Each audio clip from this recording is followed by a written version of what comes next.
Hello everyone, good morning. এখন বাজে 7টা। তার আজকে মার বাবা গেছে একটু আরএনটেগর হসপিটালে কিছু টেস্টের জন্য। তো আজকে আমাকে রান্না, বাড়ির কাজ সবটাই মোটামুটি করতে হবে। আজকে কী কী রেসিপি করবো অবশ্যই তোমাদের সাথে শেয়ার করব। চিকেন তো অবশ্যই হবে, মানে কিছু না থাকা মানে চিকেন করে দিলে আমাদের অনেকটা রিল্যাক্স লাগে যে আর কিছু লাগবে না। আমি কোনো কিছু অপশন পেলে আগে চিকেনটাকেই চয়েস করি যে চিকেন করবো, তাহলে আর কিছু করতে হবে না আমাকে। বাট না, শুধু চিকেন নয়, তার সাথে 2-1টা রান্না এক্সট্রা হবে। তো কী কী হবে সেটা আমি অবশ্যই তোমাদের সাথে শেয়ার করব। ফ্রিজে ছিল, সেই জন্য দেখো আমি একটা বড় গামলার মধ্যে জল দিয়ে এটাকে বসিয়ে রেখেছি যাতে বরফটা ছেড়ে যায়। অনেকটা হয়ে এসেছে, আরেকটু হবে, কারণ আমি জোর করে পিসগুলোকে নষ্ট করতে চাইছি না। সুন্দর করে কেটে দেয় ওরা, বাট টানাটানি করলে পিসগুলো নষ্ট হয়ে যাওয়ার সম্ভাবনা। এর জন্য আলু, এখানে হবে করলা ভাজা, এখানে হবে ডাঁটা আলু একটা ভাজা ভাজা করে সর্ষে দিয়ে, আর এখানে চিকেনের সব কাটা রয়েছে সুন্দর করে, আর এখানে চিকেনটা আমি ভিনেগার দিয়ে রেখেছি। এরপর আস্তে আস্তে সব রান্নাগুলো শুরু করব। করলাটা সেদ্ধ হতে দিয়েছি, এখানে আলু আর ডাঁটাটা সেদ্ধ হতে দিয়েছি।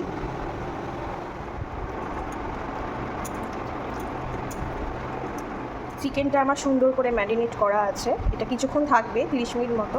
ততক্ষণে আমি এইগুলো করে নেব। আর ম্যারিনেট করে চিকেনটা রাখলে টেস্টটা অনেক সুন্দর হয়, আর মাংসের ভেতরেও ফ্লেভারটা ঢোকে।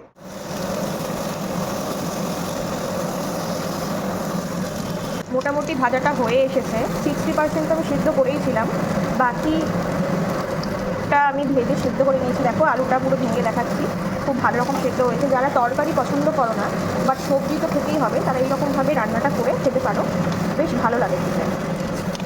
এবার আমি এটা তুলে নেবো, তুলে করলাটা ভেজে তারপর চিকেনটা বানিয়ে নেবো। আর ভাত হবে খাওয়ার আগে গরম গরম। এই ভাজাটা আমার কমপ্লিট। যারা তরকারি পছন্দ করো না তারা এরকমভাবে ভেজে খেতে পারো, খুবই ভালো লাগে। এরপর আমি করলাটা ভাজা করতে বসিয়ে দিয়েছি। করলাটা ভাজা হয়ে গেলে আমি চিকেনটা রান্না করব। করলাটা প্রায় আমার হয়ে এসেছে। আমি খুব একটা বেশি ভাজি না, মানে জাস্ট একটু ভাজি, কারণ বলে যে খুব বেশি ভাজলে নাকি করলার গুণটা নষ্ট হয়ে যায়। তো সেই কারণে আমি এরকমই রাখি, মানে একদম কাঁচা নয়, আবার একদম কালো হয়ে পুড়ে যায় অনেকের করলা ভাজা, সেটাও নয়। তো নেক্সট আমি রান্না করব হচ্ছে চিকেনটা, যেটা ম্যারিনেট করা রয়েছে। তো এরপর চিকেনটা করব, আর অবশ্যই তোমাদের সাথে আমি শেয়ার করব। তেলটা বসিয়ে দিয়েছি।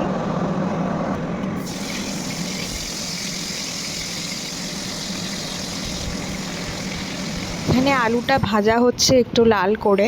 চিকেনে আলু না দিলে তো আমার একদমই ভালো লাগে না। আমি সবসময় রান্না করলে চিকেনের মধ্যে আলু দিই। আর তোমরা কারা কারা চিকেনে আলু খেতে ভালোবাসো অবশ্যই কিন্তু কমেন্ট করবে। পেঁয়াজটা হালকা লালচে হয়ে এসেছে, তখন আমি ক্যাপসিকাম দিয়ে দিচ্ছি। ক্যাপসিকামের ফ্লেভারটাও আমার খুব পছন্দের। চিকেনের কারির মধ্যে আমি সবসময় ক্যাপসিকাম, ধনেপাতা এইগুলো দিয়ে করার চেষ্টা করি। আর চিকেনটা আমি খুব ভালো করে কষাই, যাতে মশলার যে স্মেলটা থাকে বা রসুনের যে স্ট্রং স্মেলটা থাকে সেটা কোনোভাবেই না পাওয়া যায়। রান্নার মধ্যে কাঁচা কোনো মশলার স্মেল আমার একদমই ভালো লাগে না। এক হাতে ফোন ধরেছি, এক হাতে রান্না করছি, সেই কারণে হয়তো ভিডিওটা দেখতে তোমাদের একটু প্রবলেম হতে পারে। প্লিজ একটু মানিয়ে নিও, কারণ আমি ফোন ধরার মতন কেউ ছিল না বাড়িতে। আমি আমার এই ডেলি ব্লগগুলো যদি তোমাদের ভালো লেগে থাকে তাহলে কিন্তু প্রচুর প্রচুর ভালোবাসা দিও, আর ভিডিওগুলো শেয়ার করে দিও। আমি অনেক রকমভাবেই চিকেন রান্না করি, কখনো সেদ্ধ করে তারপর রান্না করি, কখনো এরকমভাবে ম্যারিনেট করে রেখে রান্না করি। আমার যখন যেরকম মুড হয় আমি ঠিক সেরকমভাবেই রান্না করি।